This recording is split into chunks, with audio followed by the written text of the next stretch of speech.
오늘은 두 번째 출애굽기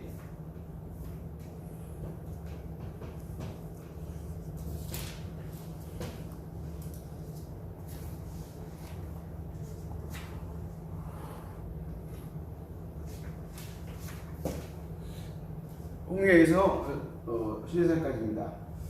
참고로 다시 출애굽기를 보면 출애굽기는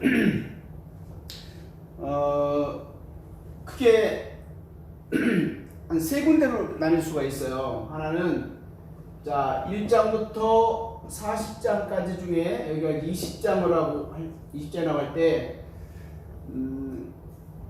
이 출애굽기는 중요한 지형지물 두 개가 있어요. 하나는 어디냐면 14장입니다. 14장. 14장은 이 뭐겠어요? 홍해죠, 홍해. 그 다음에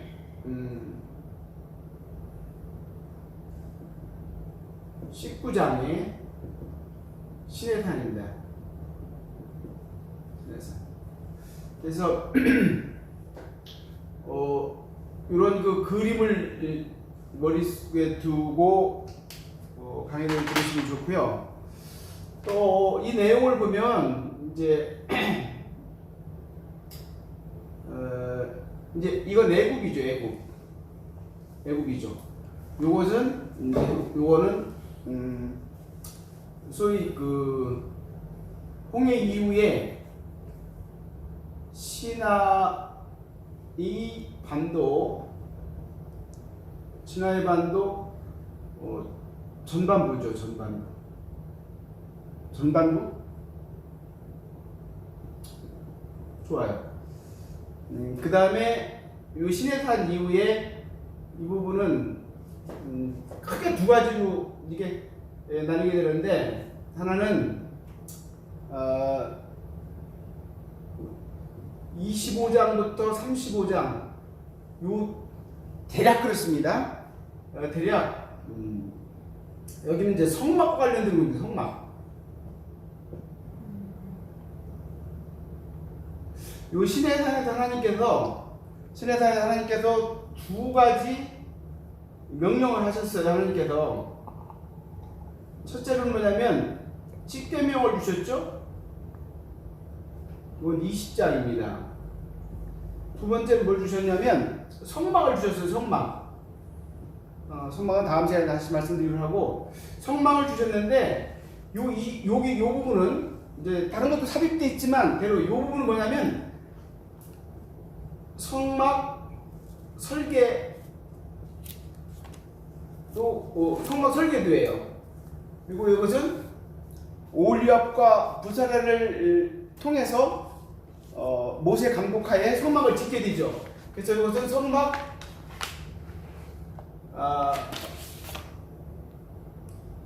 건축입니다. 성막 건축 시행.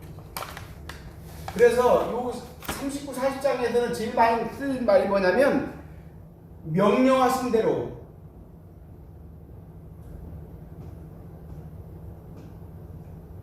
요 명령하신 대로가 계속해서 반복해서 기록되어 있어요. 뭐 건대단을 명령하신 대로 건축하였더라. 물두멍을 명하신 대로 건축하였더라. 뭐 진설병을 그렇게 했더라. 아시겠죠? 이런 이제 큰 흐름이 그렇습니다.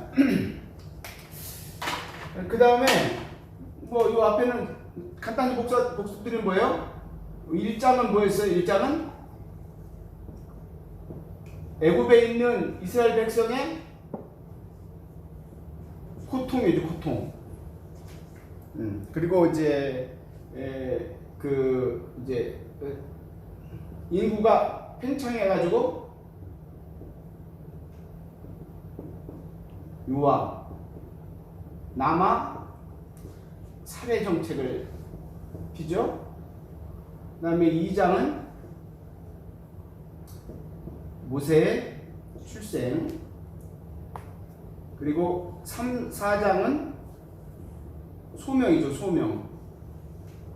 무려 5회나 걸쳐서 핑계를 댔던 모세죠. 어쨌든 하나님이 진노하시고 이제 모세에게 강력하게 네 백성을 이끌어내라는 명령을 하시게 되고, 모세는 이제 가서 5장과 6장, 요거는 이제 모세가 바로에게 가서 그 하나님 명령대로 전달하죠. 말씀을, 메시지를 전달하지만 바로는 거절을 하죠. 그래서 7장부터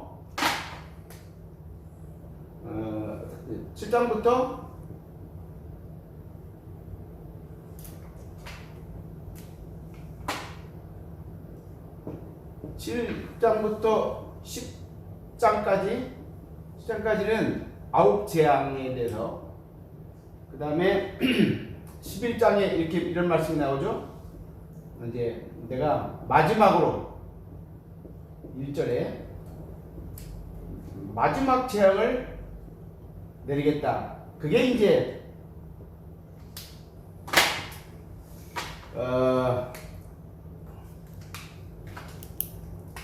12장에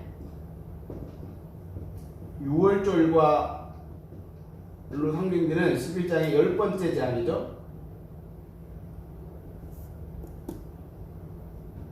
심판으로 장자 심판을 명령하시죠. 대부분 말씀드렸죠. 10번째 하나님의 심판의 마지막 단계입니다. 만수, 세상의 만수. 이것으로 종결짓는 거예요. 자, 그 말씀은 잠시 후에 드리고, 이제 12장은 6월절장이기도 하고, 장자심판, 10번째 장자심판은 같은 개념이에요. 이건 잠시 후에 다시 한번 정리를 하겠지만, 이 6월절은 말 그대로 뭐죠?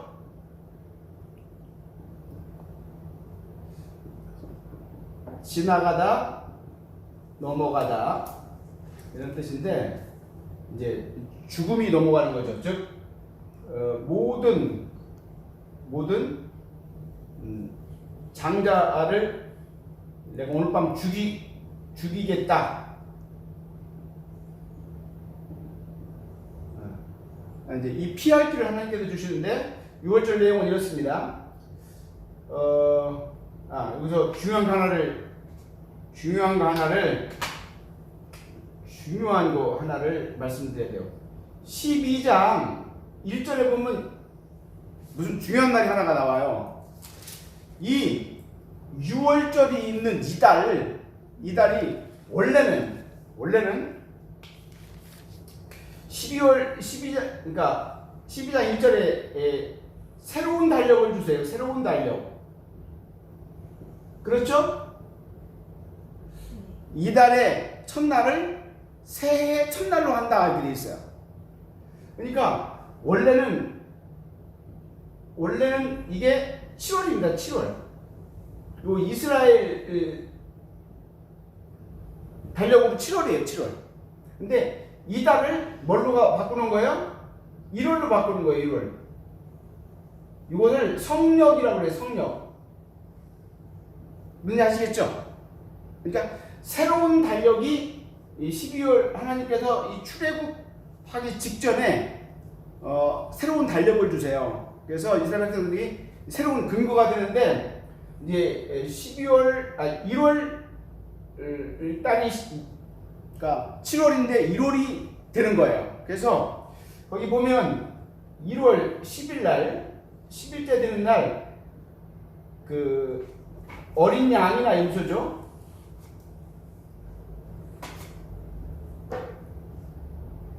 어린 양이나 염소를 준비합니다. 가족 수대로 준비를 하죠. 그 다음에 1월 14일 저녁입니다. 저녁에 잡습니다. 이 어린 양을 잡죠. 잡아서 이 피는 어떻게 되죠? 각 집에 문설주 그리고 인방에 바르죠. 요 문이라고 한다면 요거는 문설주가 되는 거예요. 요 인방은 요 위에 의가 되는 거예요. 알겠죠? 이제 문을 출입을 다 양의 피로 발라야 되는 거죠. 양의 피로 바르고 이날 저녁에 어떤 의식을 해야 되냐면 식사라고 말했나? 의식을 해야 되냐면 첫째 무교병을 먹어야 돼요. 무교병. 두 번째 쓴나물을 먹습니다.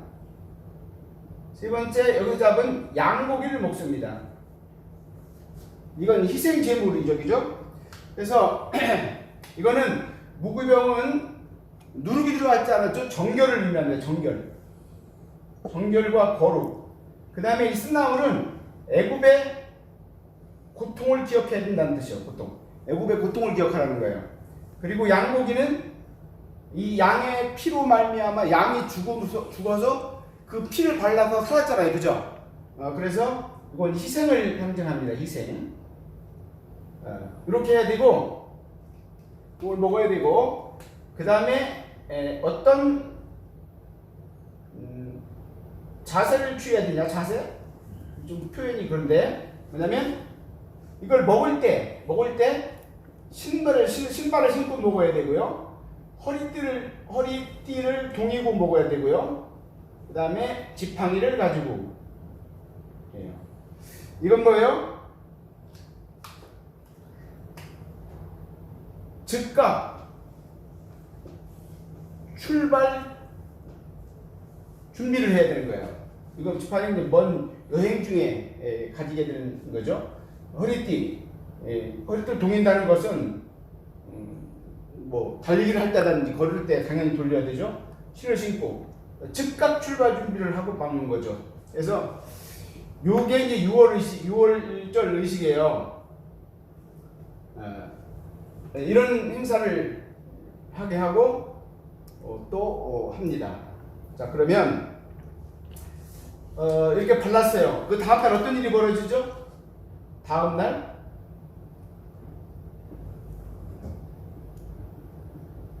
보니까 모든 애굽의 장자가 다 죽었죠. 다 죽습니다.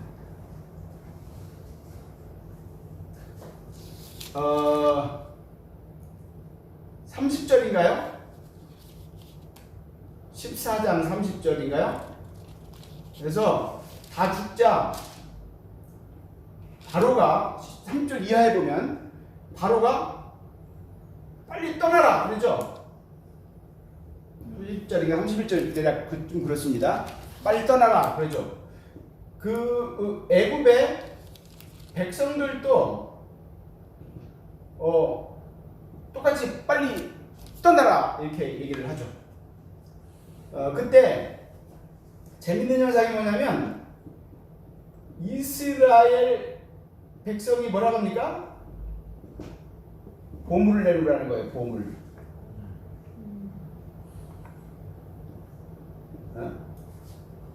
뭐 좀 달라는 거예요. 이게 빨리 가도 떠나도 이게 시원찮을 판에 그렇게 주장을 하죠. 달라고 요구를 하죠. 그때 하나님께서 은혜를 베푸시죠. 그래서 하나님의 은혜를 베푸셔서 그들이 많은 걸 줍니다. 결국 이것이 나중에 성전 재건의 재료가 되는 거죠.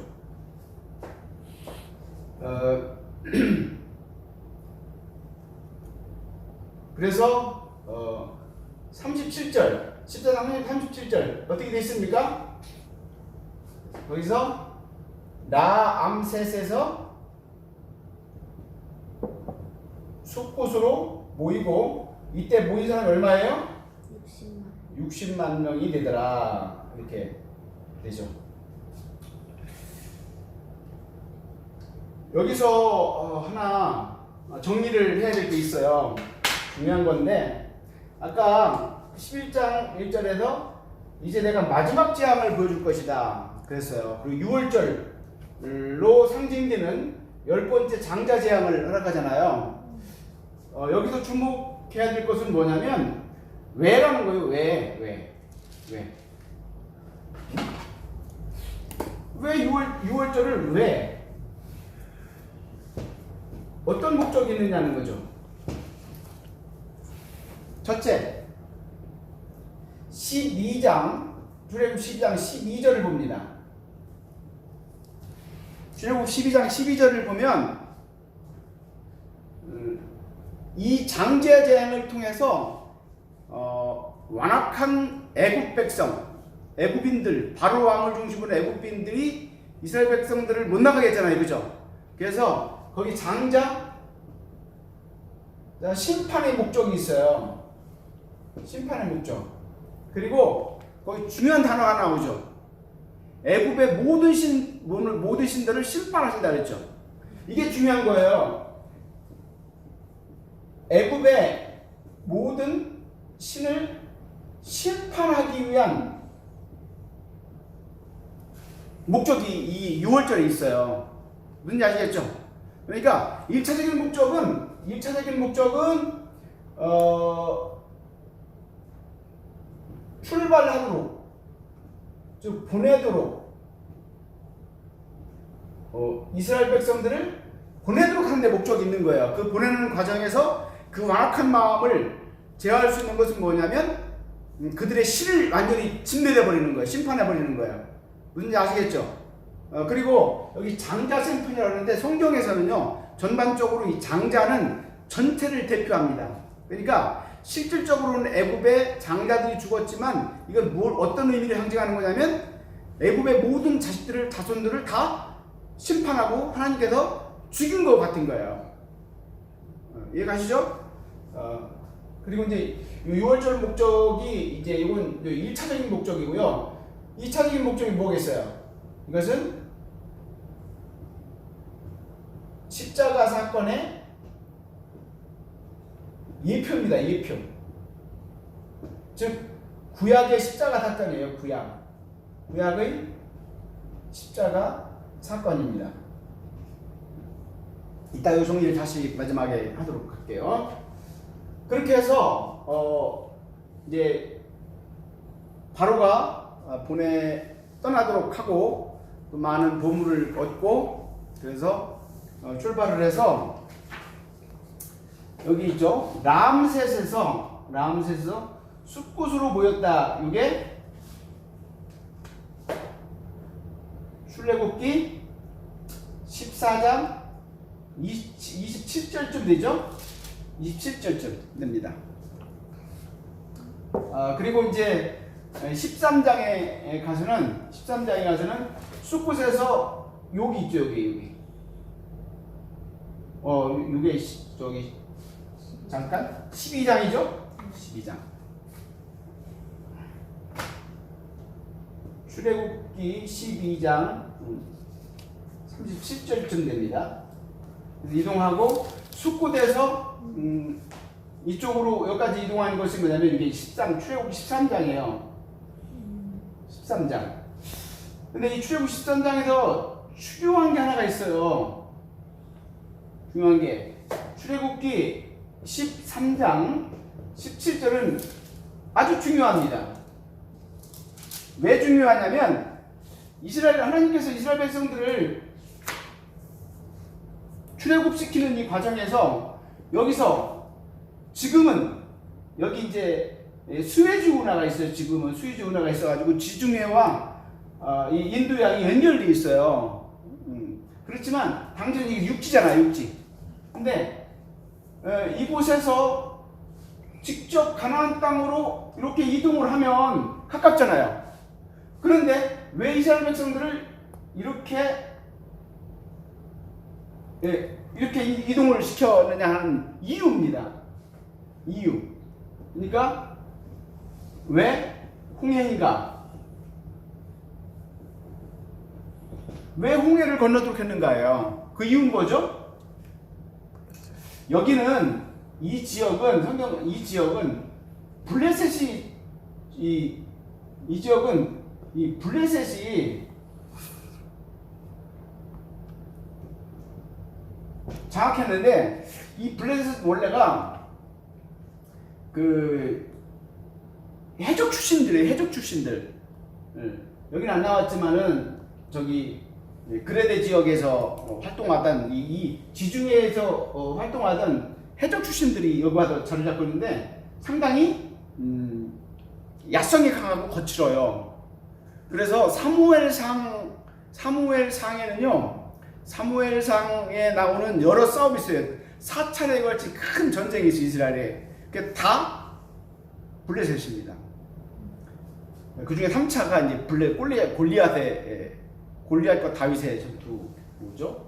그래서 여기 강력한 여기가 있단 말이에요. 그래서 하나님이 볼 때 이 백성을 이쪽으로 인도하면 가깝기는 하지만 이쪽에 블레셋에 있었던 거예요. 그래서 거기 이렇게 돼 있죠. 블레셋 사람의 땅의 길은 가까울지라도 그 길로 인도하지 아니하셨으니 그 이유는 이 백성 이스라엘 백성들이 전쟁을 하게 되면은 마음을 돌이켜서 애국으로 돌아갈까 함이라. 이해가시죠? 그러니까 하나님은 이스라엘 백성들을 인도해내서 가나안 땅으로 보내야 되는데, 옮겨야 되는데 이들이 이쪽은 가깝지만 이들을 인도하기에는 큰 장애물이 있는 거예요. 그래서 하나님께서는 이쪽으로 인도하셔서 하나님의 비상한 방법, 하나님의 방법으로 이제 홍해를 건너게 되는 거죠. 우리가 출애굽기에서 왜 홍해인가라는 궁금증이 있는데 이것이 1번이고 2번은 잠시 후에 말씀드리겠습니다. 그래서 출애굽기 13장에는 요 13장 17절 말씀을 좀 주목해야 되고요. 그래서 숫곳에서 출발해서 13장에는 에담이라고 되어 있죠, 성경은. 이 에담이라는 곳까지 옵니다. 여기가 바닷가입니다. 그래서 14장 1절과 2절에 보면 이제 이스라엘 백성들을 보내놓고 바로가 아쉬운 거예요. 이들이 다 가버리면 지금까지 농사는 누가 짓고 소는 누가 키웁니까? 타지들 해야 되잖아요. 그러니까 다시 마음을 바꿔서 변심했죠. 그래서 이스라엘 백성들을 추격한 겁니다. 자, 봐요. 여기 예담에 도착했어요. 근데 앞에는 홍해와 바다가 있는 거야. 근데 소문 듣자 하니 지금 애굽의 군대가 추격하고 있는 거예요. 그래서 14장 1절 2절 뭐라 했어요? 갇혔다 그랬죠. 이스라엘 백성들이 갇힌 상태가 됩니다. 소위 앞으로도 갈 수 없고 뒤로도 앞뒤가 다 뒤로가 막혀버린, 뒤로 가기보다도 어떻게 나갈 수 있는, 진출할 곳이 없는 상태가 되어버린 거예요. 이때 당연히 어떤 현상이 벌어지겠어요? 백성들은 모세를 원망하고 애굽에 장지가 없어서 우리를 여기서 죽이려고 하느냐 하고 이제 모세는 이제 잠잠해라, 하나님이 하시는 일을 봐라, 이렇게 달래지만 거칠어진 그들의 그 원망은 계속됩니다. 그때 하나님께서 모세에게 명하시죠. 네 지팡이를 들어 홍해를 향해서 뻗으라, 이렇게 말씀을 하시죠. 그래서 아시다시피 이제 14장은 홍해가 갈라지고 마른 땅에서 이스라엘 백성들은 먼저 건너게 되고, 하나님께서 우리가 영화에서 본 그대로 여기 설명 길게 할 필요가 없습니다. 이스라엘 백성들은 다 건너고 애굽의 모든 군사들은 거기서 수장이 되죠. 이게 이제 14장인데 이 14장에서 14장에서 중요한 거는 이게 40절 14장을 보면 40절이 아니고요 31절이에요.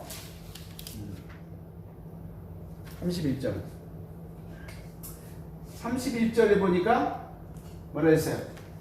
건넜을 때 어떤 상황이 있겠어요? 이스라엘 백성들이 깜짝 놀랄 거죠.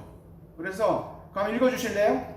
이스라엘의 여호와께서 애굽 사람들에게 베푸신 큰 일을 보았으므로 백성이 여호와를 경외하며 여호와와 그 종 모세를 믿었더라. 예, 이스라엘 여호와께서 애굽 사람들에게 행하신 그 큰 능력, 큰 기적을 보았으므로 백성들이 하나님을 경외하고 모세를 믿었더라 했죠. 하나님을 경외하고 모세를 믿었더라. 생각이 나는 게 있어요. 요한복음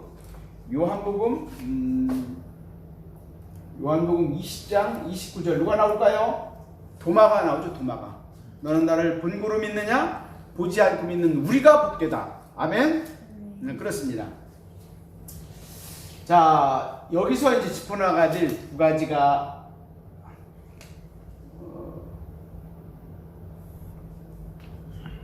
이따 말씀드릴게요. 어쨌든 그래서 홍해를 건넙니다. 홍해를 건너고 이제 시나이 반도라고 그래요. 여기는 안 써있지만 이게 시나이 반도. 시내산이 있기 때문에 이 반도를 시나이 반도다 이제 그렇게 얘기를 합니다. 이스라엘 백성들이 이제 14장에서 홍해를 건넙니다. 홍해를 건너면 이제 15장이 되겠죠.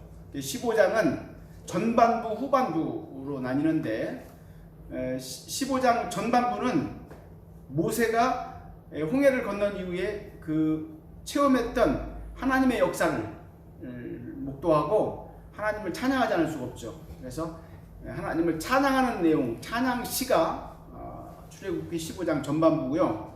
후반부 22절을 보면 홍해를 건넌 뒤에 3일을 이동합니다. 3일길을 이동합니다. 그 3일길을 이동해서 도착한 곳이 어디냐면 이 마라예요. 마라. 뭐 이 대략 내용을 아는 거니까 어떤 도착했는데 쓴 물이 나오죠. 제가 그 유적지 성경 유적지 답사할 때 여기를 갔었는데 이제 시비 거는 사람들이 있죠. 저도 농담 겸 시비를 거는데 왜냐면 그 홍해가 보이는 한 300m 정도 안쪽에 우물이 하나가 있어요. 이게 마라라고 그 가이드가 소개를 하는데 사실 전혀 개념이 없는 거죠. 왜냐면 그 우물물은 수 60만 수백만이 먹을 수 있는 저기가 아닐 뿐만 아니라 지금 몇천 년 지났잖아요. 그죠? 비바람에 다 메꿔졌고 그러나 이제 그냥 성지 순례를 위해서 그냥 그렇게 가정한 것 같아요. 근데 그 물이 쓰다라는 말은 짜다라는 말로 이해를 저는 해요. 사실은 왜냐면 거기는 바다 가까우니까 물이 있는데 짤 수밖에 없죠. 못 먹죠. 아무튼 뭐 여기서 지역적인 얘기를 할 수는 없고요. 어쨌든 마라에서 쓴 물이 나오게 되고 이때 이스라엘 백성이 불평하고 여기에 이제 뭡니까? 한 나무를 꺾어서 던졌더니 달게 되어서 먹게 되었다. 그렇죠? 그리고 이제 엘림으로 이동을 하게 됩니다. 여기서 이제 장막을 친다. 성경은 장막을 쳤다 그랬어요. 12종려나무 왜 밑에 옆에 있는 그 샘물 곁에 장막을 쳤다. 그리고 그래서 엘림에서 신광야로 이게 16장입니다. 16장 신광야로 출발했고 신광야에서 만나 사건이 있죠. 그리고 저녁에는 메추라기를 하나님께서 주십니다. 그리고 이어서 이제 17장으로 가는데 17장은 역시 전반부 후반부 중요한 두 가지가 있어요. 이 17장은요. 출애굽 17장은 전반부에 뭐가 있겠어요? 전반부에는 바로 무리바 물 사건이에요. 물 사건. 즉 반석에서 이제 물을 낸 사건이에요. 물을 내서 백성들을 먹였죠. 그 다음에 이게 이제 전반부고요.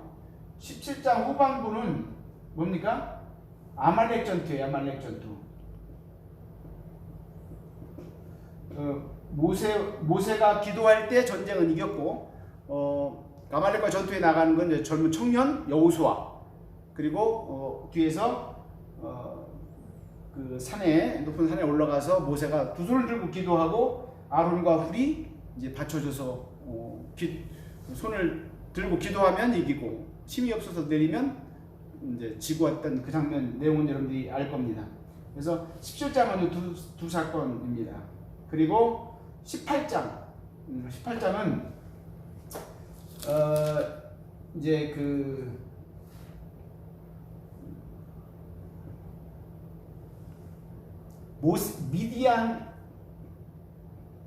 미디안은 모세가 40년 동안 그 광야 생활을 했는데 그때 그것도 장가를 결혼했잖아요. 그 결혼했던 그 장인이 이드로예요. 이드로가 모세의 리더십에 문제가 있는 걸 발견했어요. 자기가 혼자 다 하려고 한 거예요. 그래서 안 된다. 그래서 이제 체계를 세우죠.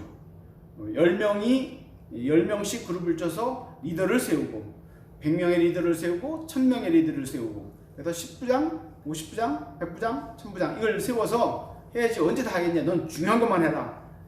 이제 이런 소스를 주죠. 이게 이 출애굽기 18장은 현대 행정조직, 군사조직의 하나의 효시가 됩니다. 여기가 그 사건이 그런 내용이 나오고요. 드디어 19장입니다. 19장.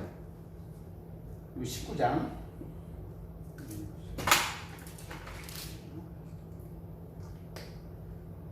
19장에 시내산에 도착하죠.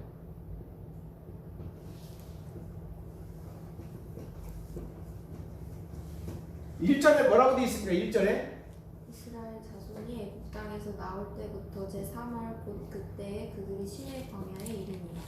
출애굽 후 3개월입니다. 3개월 만에 시내산에 도착을 해요. 제가 여기 표현했죠? 시내산 도착 19장 1절 이동기간 3개월. 자, 도착을 합니다. 그리고 도착하자마자 그 모세는 시내산에 올라갑니다. 이제 하나님 앞에 올라가죠. 그래서 5절, 6절 아주 중요합니다. 출애굽기 19장 5절, 6절 세 개가 다 내게 속했는데 그들 중에 너희는 내 소유가 된다. 너희는 내 거야. 그죠? 너희는 제사장 나라가 되고 너희는 내 소유이며 제사장 나라가 되며 그 다음에 거룩한 백성이 될 것이다. 한마디로 뭐죠? 너는 내 백성이죠. 무슨 아시겠죠? 여러분들 참고적으로 이 제사장 나라라는 건 제사장이 뭐 하는 거예요? 제사장은 죄인과 하나님과의 교량 역할을 하는 거예요. 죄인이 하나님 앞에 제물을 가지고 나오면 하나님 앞에서 하나님과 화해할 수 있는, 화목할 수 있는 역할을 하는 거죠. 그래서 오늘날 성도들은 다 제사장적 사명이 있는 거예요.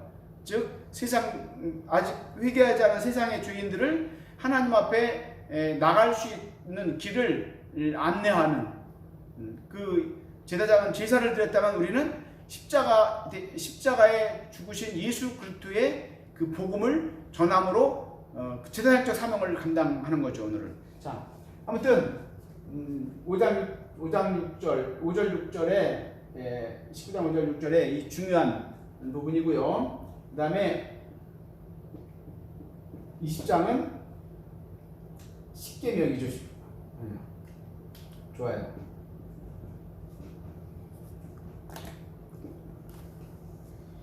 읽어주시죠. 그래서 1절과 4절은 대신관계, 그리고 4절이 아니라 4계명까지, 그 다음에 5계명부터 10계명은 대인 관련된 그런 내용입니다. 오늘 20장까지 하고요. 이제 이 스토리는 여러분들이 읽으면서 다 아는 것이고 저도 알기 때문에 간단하게 넘어갔어요. 오늘 본문에서 정말 중요한 건 성경 주관의 목적 중에 하나인 구속사적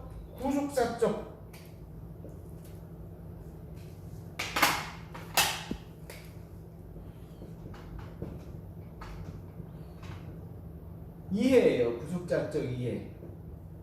오늘 내용의 본문의 내용의 구속사적 이해가 상당히 많이 나옵니다. 그리고 중요합니다. 이거는. 우선 이쯤에서 첫째, 여러분들 그 출애굽기가 영어로 뭐죠? 이게 뭐예요? 탈출. 해방이에요, 해방. 네. 즉 세상으로 상징되는 애굽에서 종에서 이제 하나님의 백성으로. 그래서 그 신약에서 그 헬라어로 이게 있어요. 에클레시아.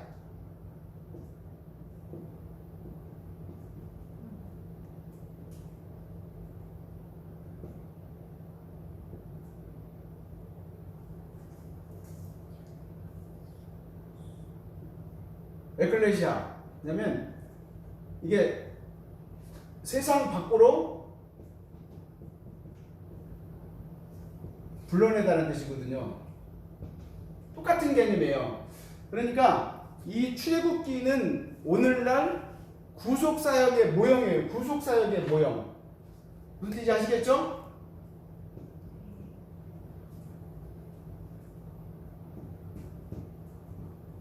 우선 이 출애굽기가 그래요.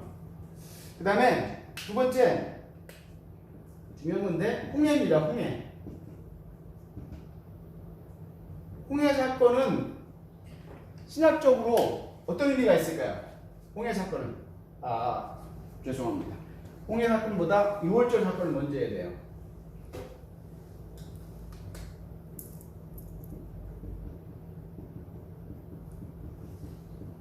아까 말씀드렸지만 6월절 사건은 어떤 사건이죠? 구약의 십자가 사건이에요.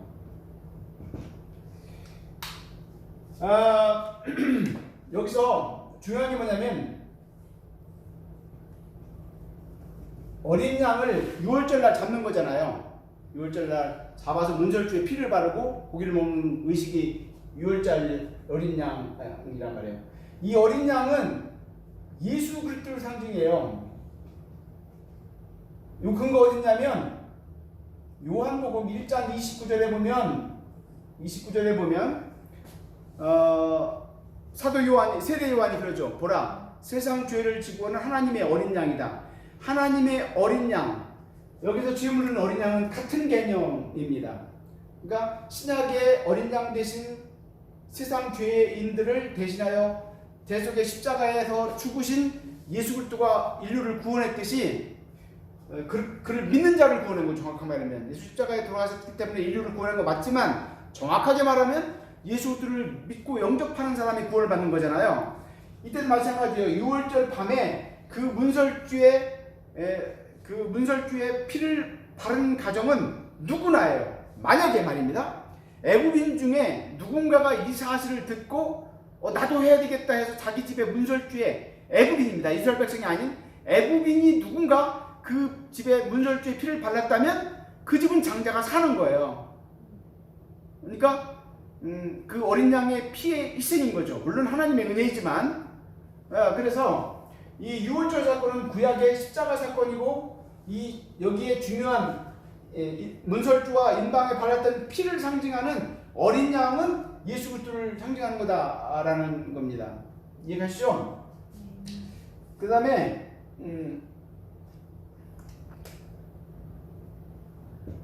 홍해를 건너게 되는데 홍해 사건은 요거는 세례를 뜻합니다. 세례. 홍해 사건은 세례를 뜻합니다. 이것이 고린도전서 10장 2절에 되어 있죠. 고린도전서 10장 2절에 보면 홍해 사건은 거기는 이제 물과 그 바다를 건너 사건을 그렇게 설명이 되어 있지만 이 홍해 사건은 그리스도의 세례다 이렇게 나왔어요. 그리스도의 세례다. 그렇죠? 자, 여기서 여러분들이 중요한 두 성경 구절을 함께 봐야 돼요. 요 6월절과 관련돼서 12장 12절 12장 12절이 아니네요. 12장 10절이 아니라 27절 12장 27절 한번 보겠습니다. 맞나요? 뭐라 읽어주세요. 너희는 이르기를 이는 여호와의 유월절 제사라. 여호와께서 애굽 사람을 치실 때에 애굽에 있는 이스라엘 자손의 집을 넘으사 우리의 집을 구원하셨느니라 하라. 예, 제가 다시 읽어야 되겠네요. 아무래도 소리가. 자, 너희는 이르기를 이는 여호와의 유월절 제사라. 여호와께서 애굽 사람에게 재앙을 내리실 때에 애굽에 있는 이스라엘 자손이 집을 넘으사 유월한 거죠. 우리 집을 구원하셨느니라 하라 하매 백성이 머리 숙여 경배하니라. 이만하면 그 앞에 이렇게 돼 있죠. 이후에 유월절이 뭐냐고 후손들이 물으면 그렇게 대답하라는 거죠. 한마디로 27절에 뭐라 했어요? 아, 애굽에 있을 때 하나님이 하나님의 백성들 우리를 구원하셨다고. 키워드가 뭐예요? 구원이에요. 구원. 유월절은 뭐냐? 우리 후손들이 유월절이 뭡니까? 라고 물으면 너희는 그렇게 대답하는 거예요. 애굽에 있을 때 종되신 우리를 하나님께서 그 유월절 날 양의 피로 우리를 구원하셨다 라고 하라. 그리고 이걸 기념하라는 거예요. 이해가시죠? 자, 그 다음에 홍해 사건입니다. 홍해 사건에서 14장 30절인가 31절쯤 30인가 31절쯤에 보면 한번 찾아 읽겠습니다. 제가 이렇게 돼 있어요. 30절입니다. 30절. 그날에 여호와께서 이같이 이스라엘을 애굽 사람의 손에서 구원하시매 이스라엘 바닷가에서 애굽 사람들을 죽여 있는 것을 보았더라. 이랬어요. 그날에 어떤 날입니까? 홍해를 건너던 날 이스라엘 백성들을 애굽 사람의 손에서 구원했다고 그랬죠. 그래요, 안 그래요? 네. 이 홍해를 건너던 그 사건은 뭐냐면 애굽에서 구원하는 사건이에요. 구원. 자, 봅시다. 유월절은 어린 양의 피로 이들을 구원했죠. 그리고 홍해를 통해서 이스라엘 그 애굽 군대를 하나님께서 수장시켜버리고 거기서 구원을 건져내셨죠. 그죠? 그래서 지금 유월절 사건도 구원이고 홍해 사건도 구원인데 이 홍해 사건은 뭐라 했어요? 고린도 10장 11절에서 세례라고 그랬죠. 이걸 어떻게 이해를 하면 좋냐면요. 우리가 예수 그리스도의 십자가를 믿는다 라는 믿으면 구원을 받습니다. 그럼에도 불구하고 그가 만약에 의도적으로 세례를 받지 않는다면 이건 문제가 있는 거죠. 그래서 이 원래 세례라는 뜻은 뭡니까? 세례라는 것은 그 물속에서 잠겼을 때 죽은 거예요. 죽은 거. 그리고 올라왔을 때 다시 산 거거든요. 거듭남입니다. 그리고 예수 그리스도의 십자가가 뭡니까? 우리가 죄에 대하여 죽고 그리스도로 말미암아 다시 사는 거죠. 이게 똑같은 개념인데 이 십자가 사건이랑 이 홍해 사건이 같은 개념인 거죠. 그래서 구원. 이건 구원, 정확하면 구원, 이것은 해방입니다. 탈출입니다. 엑소더스입니다. 그래서 우리가 예수 그리스도로 말미암아 세상으로 상징되는, 아까 그랬죠? 세상으로 상징되는 애굽,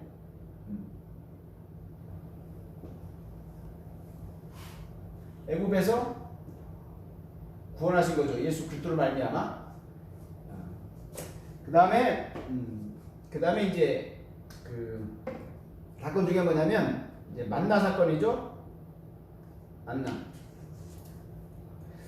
이게 16장에 나오는 만나 사건은 뭐를 상징합니까? 이것은 요한복음 6장 49절부터 51절에 보면 이렇게 있어요. 예수님이 말씀하시기를 나는 하늘로부터 내려온 생명의 떡이다 그랬어요. 이때 그럼 이렇게 말씀하시죠. 너희가 광야에서 하늘에서 내려온 떡을 먹었지. 모세 때 먹었지. 그렇지만 그것은 그날만 유효했지 않느냐. 그러나 나를 먹는 것은 영원히 산다. 난 생명의 떡이다 라고 말씀하시죠. 그래서 이 만나는 영적으로 역시 예수 그리스도를 상징하는 거예요. 그 다음에 여기 이제 16장이고요. 17장이 뭐였죠? 반석에서 물이 나오는 사건 있죠? 네. 물 사건이죠. 17장. 이거 역시 어디에 나옵니까? 고린도전서 10장 3절에 나오죠. 뭐였어요? 반석은 예수 그리스도다. 그러니까 반석에도 물이 나왔어요. 여기서 물이 나왔단 말이에요. 이건 뭐겠어요? 이 물은 생명수입니다. 영생수입니다. 영생수 또는 생명수입니다. 이거에 대한 설명은 요한복음 4장 14절에 예수님께서 내가 주는 물을 마시면 영생한다 라는 말씀이 있어요. 이 같은 말씀입니다. 그래서 반석은 예수 그리스도고 여기서 나온 물은 예수의 생명수가 되는 겁니다. 그 다음에 이제 지난번에 말씀드렸죠. 이 출애굽기에서 중요한 게 하나님의 백성, 하나님의 나라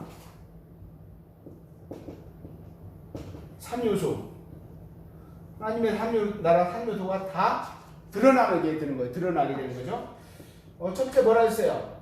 영토, 가나안이죠. 이거는 출애굽기 12장 1절에서 창세기 12장 1절 뭐라 했어요? 내가 보여줄 땅으로 가라 그랬죠. 12장 1절 내게 보여줄 땅. 그리고 창세기 15장 16절, 창세기 15장 16절 이곳으로 다시 돌아오겠다 그랬죠. 이 땅으로, 여기로. 그래서 하나님의 영토는 창세기에, 그 다음에 하나님의 백성, 오늘 우리의 영적 이스라엘입니다. 이것은 출애굽기 19장 5절 6절 하나님의 백성이 지정이 되어 있어요. 이스라엘 백성들이 하나님의 백성이 됐다면 오늘 우리는 뭐예요? 영적 이스라엘이기 때문에 하나님의 백성이 되는 겁니다. 아멘. 그 다음에 세 번째가 이제 하나님께서 하나님의 법을 주셨죠. 이게 뭐예요? 출애굽기 20장입니다. 20장. 출애굽기 20장. 이것은 오늘날 예수 그리스도 이후에 이 법이 어떻게 바뀌었죠? 마태복음